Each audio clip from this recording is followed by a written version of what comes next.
Which job has, hands down, the worst impact on mental health?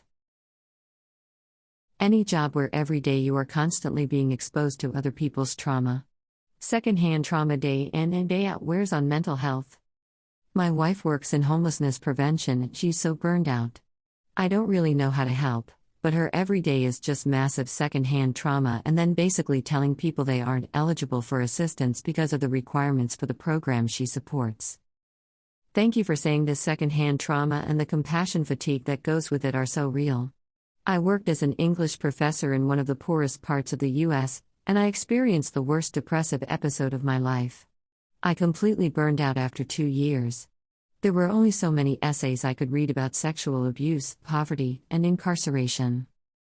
I knew someone whose spouse worked in that area.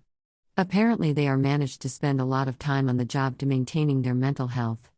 Like they have days where they'll do outdoor activities and such. Hopefully that helps them, because that's a fucking brutal job.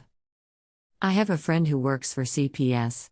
You wouldn't believe the number of times she's tried to get a child taken out of a horribly abusive home.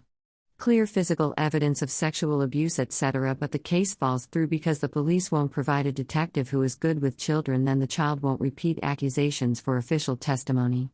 It's gotta be up there with first responders. Teachers having to deal with all that and not even getting paid well for their work. Terrible parents who use school as a daycare and expect teachers to raise their kids for them. Other terrible parents who don't bother bringing their kids to school at all. I remember in high school this one kid kept getting detention and suspensions from school due to being tardy and absent too many times. Like, this is a 15-year-old kid. It's not his fault that his parents couldn't be bothered to bring him to school on time, if at all. Now you're punishing him?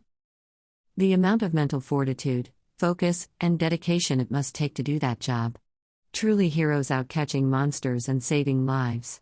Also, to be able to identify and capture a monster like that and have the self-restraint to arrest them rather than putting a bullet in their head. That would be the hardest part, I think.